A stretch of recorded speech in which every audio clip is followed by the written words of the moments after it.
Students आज हम लोग पढ़ने वाले हैं हेलो स्टूडेंट्स आज हम लोग पढ़ने वाले हैं chapter number 1 how I taught my grand mother to read. मैंने अपनी ग्रैंड मदर को पढ़ना कैसे सिखाया। तो पहले बस इसमें कुछ क्वेश्चंस हैं, ये स्किप करके हम लोग सीधा टेक्स्ट के ऊपर आते हैं। When I was a girl about 12-year-old, I used to stay in village in North Karnataka with my grandparents। तो अब इसमें जो हमारी राइटर हैं वो क्या कह रही हैं कि तब मैं कितने साल की थी, तब मैं 12 ईयर्स की थी। तब मैं कहाँ पे रहती थी? नॉर्थ कर्नाटका में रहती थी। किसके साथ? मेरे ग्रैंड पेरेंट्स के साथ। Those days the transport system was not very good. उन दिनों में ट्रांसपोर्ट का सिस्टम कुछ भी अच्छा नहीं था। So we use to get the morning paper in the afternoon. तो हम सुबह का जो मॉर्निंग पेपर जो होता है, जो हमारी न्यूज़पेपर मॉर्निंग में आता है, वो हमारे यहाँ पे कितने बजे आता था? आफ्टरनून में आता था। The weekly magazine use to come 1 day late. और जो वीकली मैगज़ीन होती है वो हमारे यहाँ पे कब आती थी? एक दिन बाद में आती थी। All of us would wait eagerly for the bus which use to come with the papers, weekly magazines and the post. तो हम सब लोग किसके लिए वेट करते थे? उस बस का वेट करते थे जो कि क्या लेके आती थी हमारे लिए? पेपर्स, वीकली मैगजीन्स और पोस्ट लेके आती थी। तो अब इसमें हम फर्स्ट पैराग्राफ में हमारे राइटर ने क्या बताया है कि वो कितने साल की थी? 12 ईयर्स की थी। अपने ग्रैंड पेरेंट्स के साथ कर्नाटका में रहती थी, नॉर्थ कर्नाटका में, और उनके वहाँ पे ट्रांसपोर्ट सिस्टम नहीं था, इसलिए सारी चीज़ें वहाँ पे लेट पहुँचती थी। At the time, Triveni was a very popular writer in Kannada language. उस टाइम पे त्रिवेणी नाम की जो राइटर थी वो क्या थी? बहुत पॉपुलर थी। She was a wonderful writer. वो एक बहुत अच्छी राइटर थी। Her style was easy to read and very convincing. वो बहुत अच्छा लिखती थी, बहुत ही ईजी लिखती थी। Her stories usually dealt with complex psychological problems in the lives of ordinary people and were always very interesting। तो उनकी जो स्टोरीज़ थी वो किस चीज़ के बारे में होती थी? साइकोलॉजिकल प्रॉब्लम के बारे में, और वो क्या होती थी? बहुत ज़्यादा इंटरेस्टिंग होती थी। अब हमारा अगला पैराग्राफ है। Unfortunately for Kannada literature she died very young. Even now after 40 years people continue to appreciate her novels. और ये बहुत ही बुरा हुआ कन्नड़ा लिटरेचर के लिए कि वो बहुत जल्दी उनकी क्या हो गई? डेथ हो गई। और उनके जो नावल हैं वो उनकी डेथ के 40 साल बाद भी पढ़े जाते हैं। One of her novels called कशी यात्रे।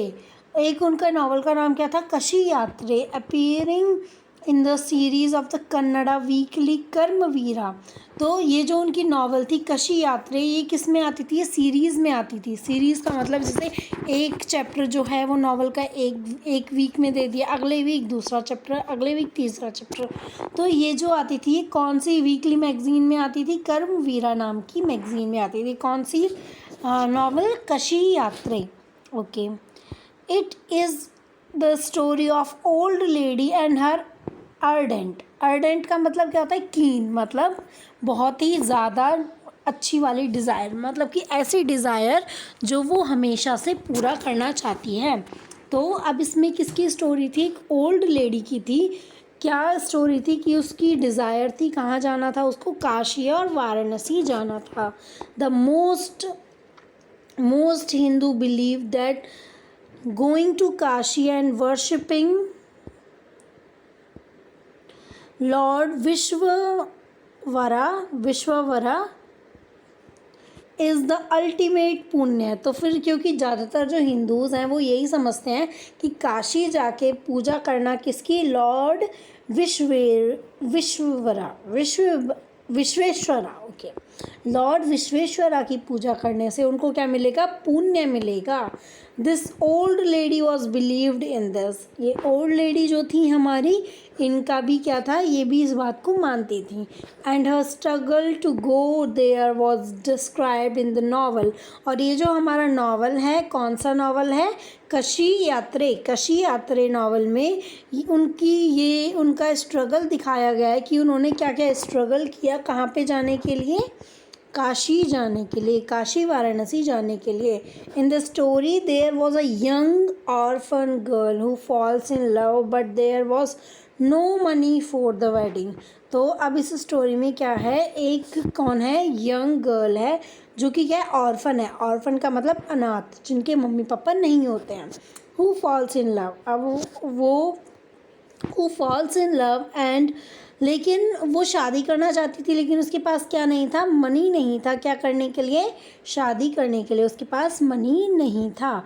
अब देखते हैं. In the end the old lady gives away all her savings without going Kashi. She says the happiness of this orphan girl is more important than worshipping Lord Vishweswara at Kashi. तो हमारी ये जो old lady थी, इन्होंने बहुत सारा जो था वो पैसा इकट्ठा किया हुआ था, किसके लिए, काशी जाने के लिए, और उस लड़की को शादी करनी थी.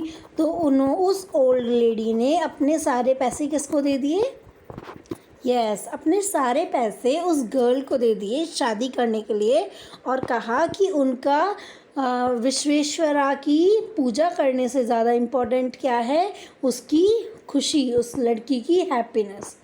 माई ग्रैंड मदर, अब हम लोग उस लड़की की बात कर रहे हैं, हमारी राइटर की बात कर रहे हैं. ये स्टोरी यहीं पे ख़त्म हो जाती है. My grand mother Krishtakka never went to school, so she could not read. Every Wednesday the magazine would come and I would read the next episode of the story to her. अब जो हमारी जो राइटर है, उनकी grandmother का नाम क्या है, कृष्टका. कृष्टका जो है वो कभी स्कूल नहीं गई. तो अब वो उनके कब आती है, उनके वीकली मैगजीन आती है उनके हर वेडनेसडे को, और वो कभी स्कूल नहीं गई. तो हमारी ये जो राइटर हैं, उनको क्या करना होता है, उनको हर एक एपिसोड, हर एक अगला एपिसोड क्या करना पड़ता है, उनको सुनाना पड़ता है, क्योंकि वो पढ़ नहीं पाती हैं. कौन नहीं पढ़ पाती हैं, हमारे राइटर की ग्रैंड मदर नहीं पढ़ पाती हैं.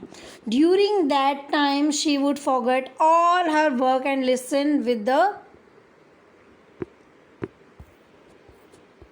Greatest concentration. तो तब वो सुनती हैं वो स्टोरी, किसकी स्टोरी, कशीवत्रा, जो वो स्टोरी सुनती हैं, तब वो पूरे कॉन्सेंट्रेशन से सुनती हैं और वो सब कुछ भूल जाती हैं कि उनकी लाइफ में क्या और कैसा चल रहा है. Later she could repeat the entire text by heart, और फिर उसके बाद वो पूरा टेक्स्ट अपने मन से रिपीट करती हैं. My grand mother too never went to Kashi. मेरी ग्रैंड मदर भी, मेरी किसकी ग्रैंड मदर, हमारे राइटर की ग्रैंड मदर भी कभी कहाँ नहीं गई थी, काशी नहीं गई थी. And she identified her self with the novels protagonist. Protagonist होता है मेन कैरेक्टर नावल का. तो फिर जो उनकी ग्रैंड मदर है, क्योंकि वो भी कभी काशी नहीं गई, और वो जो ये जो नावल है उसकी जो मेन कैरेक्टर हैं वो भी कभी काशी नहीं गई, तो फिर हमारी जो राइटर की ग्रैंड मदर हैं वो इससे बहुत ही रिलेटेबल फील करती हैं. So more than anybody else, she was the one most interested in knowing what happened next in the story. तो इसलिए उनको स्टोरी में जो है वो बहुत मज़ा आता है.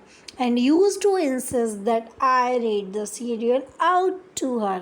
और वो बार बार कहती हैं कि मुझे ये स्टोरी सुना दो. जैसे ही वो सीरीज़ उनके पास आती है, नावल की सीरीज़, तो वो बोलती है कि मुझे ये सुनाओ, मुझे ये सुनाओ.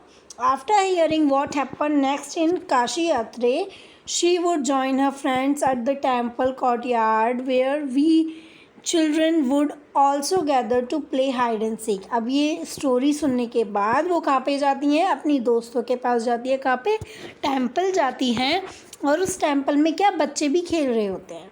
ठीक है, अब ये है टेम्पल और ये है हमारी दादी माँ, और ये लोग बच्चे, देखो ये बच्चे पीछे खेल रहे हैं. Okay.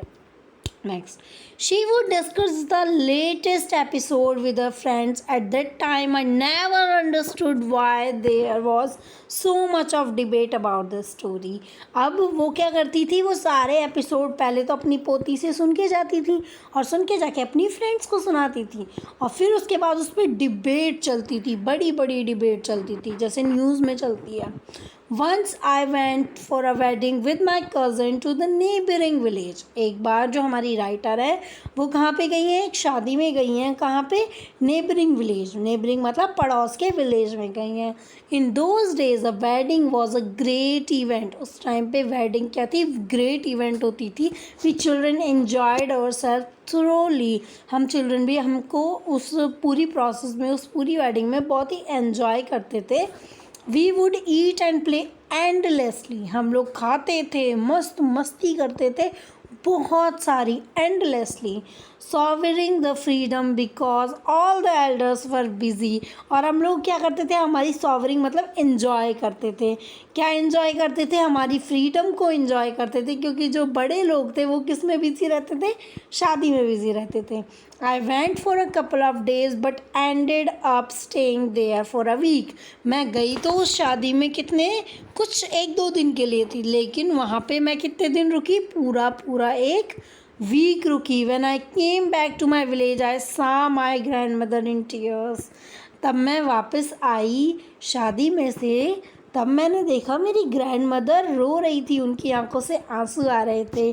For I had never seen her cry even in the most difficult situation. मैंने आज तक मेरी ग्रैंड मदर को सबसे जो बेकार सिचुएशंस होती हैं उनमें भी रोता हुआ नहीं देखा था. What had happen? क्या हुआ? I was worried. मैं बहुत परेशान हो गई थी. Avva is everything all right? Are you okay? तो वो अपनी ग्रैंड मदर से पूछते हैं, एवा क्या सब सही है? क्या आप ठीक हो?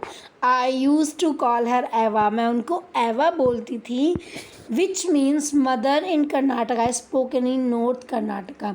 एवा का मतलब होता है मदर. ओके, मदर जो कन्नड़ा में बोली जाती है, जो लैंग्वेज बोली जाती है उसमें एवा का मतलब होता है mother. She nodded but did not reply. तो उन्होंने ऐसे नोडेड का मतलब अपनी गर्दन को ऐसे से हिला दिया, लेकिन रिप्लाई नहीं किया. I do not understand, I forget about it. मैं वो चीज़ समझ नहीं पाई कि वो क्यों रो रही थी और मैं भूल गई. In the night after dinner we were sleeping in the open terrace of our house. तो रात में हम लोग सो रहे थे. कहाँ पे सो रहे थे? ओपन टेरेस, खुली छत पे. हमारे घर देखो, जैसे ये सो रही है ना, हमारे घर की खुली छत पे क्या कर रहे थे? हम सो रहे थे. किसके बाद? डिनर के बाद. We were sleeping in the terrace. It was a summer night. ये गर्मियों की रात थी. And there was a full moon. और ये फुल मून था, मतलब पूर्णिमा थी. Avva came and sat next to me. Avva I और मेरे बगल में आके बैठ गई है. हमारी राइटर सो रही है और ये उसकी एवा है. ठीक है. हर एफेक्शनेट हैंड्स टच्ड माई फॉरहेड. उनका जो प्यार भरा हाथ है, एफेक्शनेट मतलब प्यार से भरा हुआ हाथ, उन्होंने मेरे सर को ऐसे सहलाया जैसे ये सहला रही हैं. I realised she wanted to speak. I asked her what is the matter. तो मुझे तब ऐसे वो कर रही थी, सहला रही थी, तब मुझे रियलाइज़ हुआ कि वो शायद मुझसे कुछ बात करना चाहती हैं. तो मैंने उनसे पूछा कि बताइए क्या बात है, आप मुझसे कुछ बात करना चाहती हैं? तो वो कहती है, when I was a young girl I lost my mother. There was nobody to look after and guide me. तो अब वो क्या कह रही हैं कि तब मैं छोटी थी. कौन कह रही है? उनकी ग्रैंड मदर बोल रही हैं कि तब मैं छोटी थी, तब मैंने क्या कर दिया, मेरी माँ को खो दिया, मतलब मेरी मम्मी की डेथ हो गई थी. एंड देयर वॉज नो बडी, और कोई भी नहीं था मुझे गाइड करने के लिए, मेरा ध्यान रखने के लिए. My father was a busy man. मेरे पापा बहुत बिजी रहते थे. एंड गॉट मैरिड अगेन, और उन्होंने दूसरी शादी कर ली. In those days people never considered education essential for girls. उस टाइम पे लोग नहीं सोचते थे कि एजुकेशन जो है वो गर्ल्स के लिए एसेंशियल मतलब ज़रूरी है. तो so I never went to school, तो इसलिए मैं कभी स्कूल नहीं गई। I got married very young and had children, मैं बहुत ही छोटी एज में क्या हो गई, मेरी शादी हो गई और मुझे क्या हो गए, बच्चे हो गए। आई बिकेम वेरी बिजी, और बच्चे होने के बाद क्या हो गई, मैं बहुत ज़्यादा बिजी हो गई। Later I had grandchildrens, फिर उसके बाद मुझे पोता पोती हो गए। And always felt so much happiness in cooking and feeding all of you, और फिर उसके बाद तुम लोग हो गए और मुझे फिर बहुत अच्छा लगने लगा आपको खाना बनाना, आपके लिए खाना बनाना और फिर आपको खाना खिलाने में मुझे बहुत अच्छा लगने लगा। At times I used to regret not going school, so I made sure that my children and grandchildren studied well, तो मुझे कई बार इस चीज़ का बहुत बुरा लगता था कि मेरे बच्चे कि मैं कभी स्कूल नहीं गई, तो इसलिए मैंने मेरे बच्चों को और मेरे पोता पोतियों को हमेशा एक बहुत अच्छी स्कूलिंग देने की क्या की है, कोशिश की है। अभी आपके कुछ क्वेश्चंस हैं जो आप लोग कर लेना, और अगर नहीं आएंगे तो आप मुझे कमेंट सेक्शन में बता देना, हम अगले वीडियो में इस चैप्टर के क्वेश्चंस कर लेंगे। Okay, next part 2। So here I could not understand why my 62-year-old grandmother was telling me, a 12-year-old, the story of her life in the middle of night। तो उस time पे जो हमारी writer है वो समझ नहीं पाई क्यों उसकी 62 ईयर्स ओल्ड उसकी ग्रैंड मदर, क्यों वो जो तब 12 ईयर्स की थी तब उसे बता रही थी अपनी लाइफ की स्टोरी, वो भी रात के बीच में, मतलब बीच रात में, मतलब आधी रात में वो मुझे बता रही थी अपनी स्टोरी। पता नहीं क्यों, समझ ही नहीं आया मुझे तो।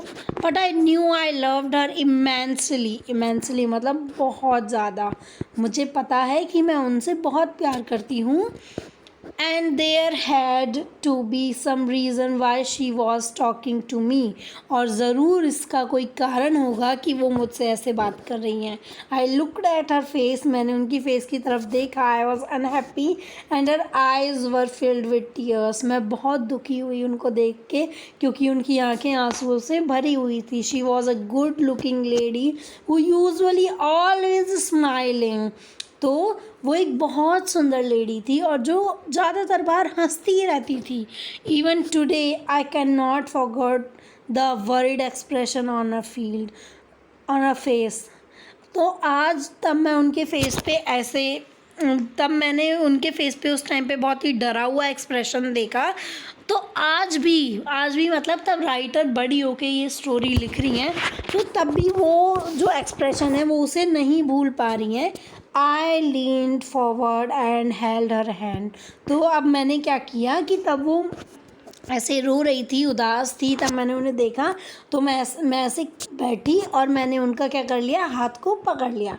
एवा don't cry, what is the matter, can I help you in any way. एवा रो मत ना, बताओ, मुझे बताओ क्या हुआ है, क्या मैं आपकी हेल्प कर सकती हूँ। Yes I need your help, तो उसकी ग्रैंड मदर क्या बोलती है, हाँ मुझे तुम्हारी क्या चाहिए, हेल्प चाहिए।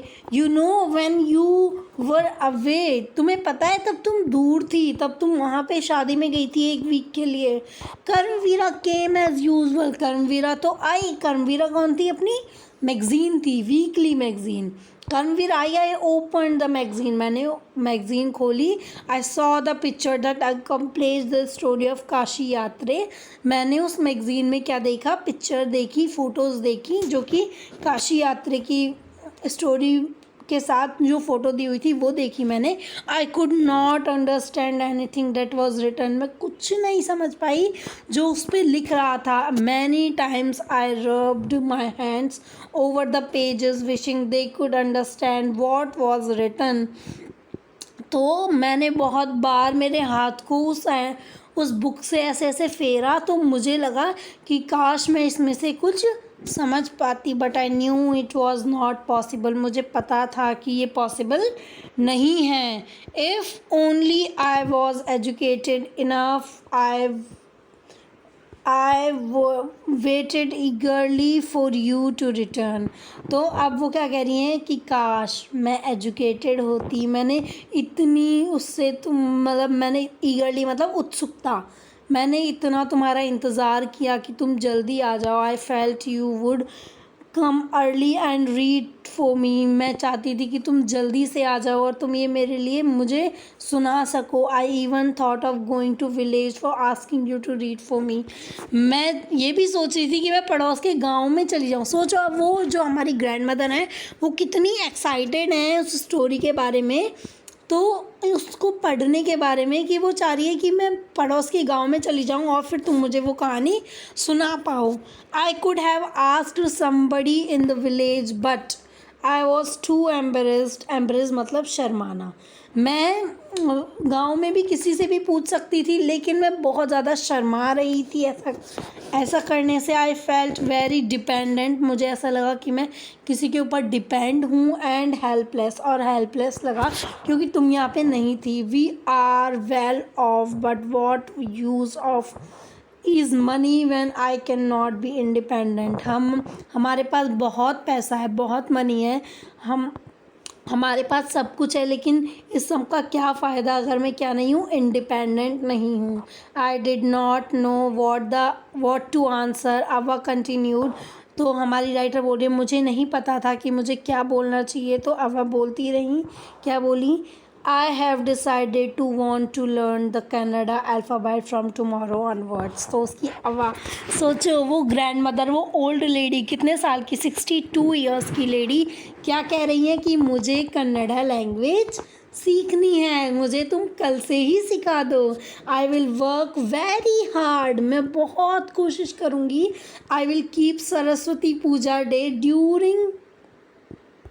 During Dussehra as the deadline. तो मैं क्या करूँगी, मैं सरस्वती पूजा भी करूँगी। प्लीज़ प्लीज़ तुम मुझे क्या कर दो, सिखा दो, क्या सिखा दो, Kannada language. That day I should be able to read a novel to my own, I want to be independent. तो वो क्या कह रही कि जिस दिन मैं मेरा नावल पढ़ने के लायक बन गई उस दिन मैं क्या करूँगी, एक सरस्वती पूजा करवाऊँगी। आई सा the determination in her eyes, determination मतलब दृढ़ निश्चय, मतलब कि जो कुछ इतने अच्छे तरीके से चाहने की इच्छा रखना कि हमें ये करना है, ठान लेना। तो हमारी राइटर कह रही है कि मैंने मेरी दादी माँ के फेस पे क्या देखी, ठानी हुई चीज़ देखी, कि हाँ अब उन्होंने ठान लिया था कि उन्हें क्या करनी है, उन्हें अब कन्नड़ा लैंग्वेज सीखनी है। Avva at this age of 62 want to learn the alphabet. तो वो क्या सोच रही है कि एवा कितनी साल की, 62 की एज में क्या सीखना चाहती हैं, अल्फ़ाबेट, कन्नड़ा की ABCD सीखना चाहती हैं। All your here is grey, आपके सारे बाल सफ़ेद हो चुके हैं, देखो सफ़ेद बाल हो चुके हैं। योर हैंड्स आर रिंकल्ड, आपके हाथ पे झुर्रियाँ पड़ गई हैं। यू वेयर स्पेक्टिकल्स, आप क्या पहनते हो, आप चश्मा पहनते हो। और and you work so much in the kitchen, और आप किचन में भी काम करते हो और फिर भी आपको ये सब कुछ सीखना है। Childishly I made fun of old lady but she just smiled, मैंने बचपने में उनका बहुत मजाक बनाया लेकिन वो बस हंस दी, उन्होंने बस मुस्कुरा दिया। For a good cause if you are determined you can overcome any obstacles, अगर आप किसी अच्छी चीज़ के लिए ठान लेते हो तो आप किसी भी ऑब्स्टिकल मतलब किसी भी दुविधा से निकल सकते हो। आई will work harder than any buddy but I will do it. तो अब वो ग्रैंड माँ क्या बोल रही है, मुझे पता है कि किसी से भी ज़्यादा मुझे काम करना पड़ेगा इस लैंग्वेज को सीखने में के लिए, हाँ, लेकिन मैं पूरी क्या करूँगी, कोशिश करूँगी, मेरे एज को भी ध्यान रखते हुए। Okay, the next day onwards I started my tuition. अगले दिन से मैंने क्या कर दिया, मेरी ग्रैंड माँ को ट्यूशन पढ़ाना शुरू कर दिया। एवा वॉज अ वंडरफुल स्टूडेंट, जो उसकी दादी माँ थी वो क्या थी, बहुत अच्छी स्टूडेंट थी। The amount of homework she did was amazing, वो बहुत ज़्यादा होमवर्क करती थी, बहुत अच्छे से होमवर्क करती थी। She would read, repeat, right and recite, वो पढ़ती भी थी, रिपीट भी करती थी, लिखती भी थी, और रिसाइट मतलब उसको याद भी करती थी। I was her only teacher and she was my first student, मैं उनकी पहली टीचर थी और वो मेरी पहली स्टूडेंट थी। Little did I know then that one day I would become a teacher in computer science and teach hundreds of students. उस टाइम तक मुझे बिल्कुल भी नहीं पता था कि मैं क्या बन जाऊंगी, कंप्यूटर साइंस की टीचर बन जाऊंगी और मैं 100,000 बच्चों को सिखाऊंगी। तो अब हमें इससे क्या पता चलता है कि हमारी राइटर क्या है, कंप्यूटर साइंस की टीचर हैं। The Dashera festival came as usual. Secretly, I bought Kashi Yatre, which had been published as novel. By that time, my grandmother called me to the puja place and made me to sit down on the stool. तो अब क्या कर रही हैं कि दशहरा आ गया finally. Dussehra पे हमारी ग्रैंडमदर ने कहा था ना कि मैं सरस्वती पूजा करवाऊंगी, तो फिर दशहरा आ गया। और तब तक जो हमारी काशी यात्रा नॉवल थी, अभी तक तो वो सीरीज़ में आती थी, अब वो पूरी नॉवल में आ गई, नॉवल आ गई। और वो जो वो थी हमारी राइटर थी, वो उन्हें उस नावल को ले आई और उसकी दादी माँ ने उनको बुलाया, हमारी राइटर को, उसको कहाँ पे बिठाया, स्टूल पे बिठाया। She gave me gift of frock material, उन्होंने मुझे क्या दी, एक फ्रॉक दी। Then she did something unusual, तो उन्होंने एक कुछ अजीब सी चीज़ की। क्या अजीब सी चीज़ की? She bent down and touched my feet, उन्होंने झुक के मेरे पैर छू लिए। सोचो 62 ईयर्स की दादी माँ ने एक 12 ईयर्स की बच्ची के पैर छू लिया। I was surprise and taken aback, मतलब कि मैं बहुत ही सरप्राइज थी और मुझे ये क्या लगा, बहुत ही अनएक्सपेक्टेड लगा। टेकन अबैक मतलब अनएक्सपेक्टेड लगा मुझे, ऐसा मैं सोच ही नहीं रही थी कि ऐसा होगा। Elders never touch the feet of youngsters, बड़े लोग कभी भी छोटे बच्चों के पैर नहीं छूते। We have always touch the feet of God, elders and teachers, हम हमेशा भगवान के, बड़े लोगों के और टीचर्स के पैर छूते हैं। We consider that as a mark of respect, हम ऐसे सोचते हैं कि पैर छूना क्या है, एक रिस्पेक्ट का काम है। It is a great tradition but today the reverse had happen, ये एक बहुत अच्छा ट्रेडिशन है लेकिन आज तो कुछ उल्टा ही हो गया। इट वॉज नॉट करेक्ट, ये कुछ सही चीज़ नहीं थी। She said I am touching the feet, उन्होंने कहा मैं तुम्हारे पैर छू रही हूँ, किसके, टीचर के। तुमने मुझे कन्नड़ा लैंग्वेज सिखाई है, ना कि मैं किसके छू रही हूँ, मेरी पोती के पैर नहीं छू रही हूँ, मैं किसके पैर छू रही हूँ, टीचर के। The teacher who taught me so well with so much of affection that I can read any novel confidently in such short period. आपने मुझे क्या सिखाया है बेटा, आपने मुझे क्या सिखाया, पढ़ना सिखाया है, और आपने मुझे इतना अच्छे से पढ़ना सिखा दिया कि अब मैं कोई सा भी नावल कॉन्फिडेंटली पढ़ सकती हूँ, और वो भी थोड़े से टाइम में पढ़ सकती हूँ। नाउ आई एम इंडिपेंडेंट, और अब मैं इंडिपेंडेंट हो गई हूँ। It is my duty to respect a teacher, ये मेरी ड्यूटी है क्या करना, टीचर की रिस्पेक्ट करना। Is it not written in our scriptures that a teacher should be respected? क्या ये हमारे उनमें पुराणों में नहीं लिखा है कि हमें टीचर को रिस्पेक्ट करना चाहिए, irrespective of gender and age और जेंडर को बिना सोचे हुए हमें जो भी हमें टीचिंग करवाए, भले ही वो 12 साल की बच्ची क्यों ना हो, हमें उसकी क्या करनी चाहिए, रिस्पेक्ट करनी चाहिए। I did return her namaskar to her by touching her feet, मैंने, अब कौन, हमारी राइटर ने उनके दोबारा से उनके पैर छू दिए दादी माँ के। And gave my gift to my first student, she opened it, read immediately the title Kashi Yatre, और वो जो बुक, जो नावल वो लेके आई थी काशी यात्रे, वो उन्होंने एज अपने पहले स्टूडेंट को गिफ्ट दे दिया। बाय त्रिवेणी ने लिखी थी। And publishers name, I knew then that my student had passed with flying colors, तो अब मुझे पता था कि जो हमारी स्टूडेंट हैं, तो अब ये हमारा नावल लिखा है, ये हमारी स्टोरी लिखी है सुधा मूर्ति ने। ये हमारी स्टोरी कंप्लीट होती है। बाकी और स्टोरीज़ देखने के लिए अगर आपको ये क्वेश्चंस भी करने हैं तो आप मुझे बता दीजिएगा। Okay, stay tuned for more. आपको कैसी लगी ये भी बताना। Okay, bye.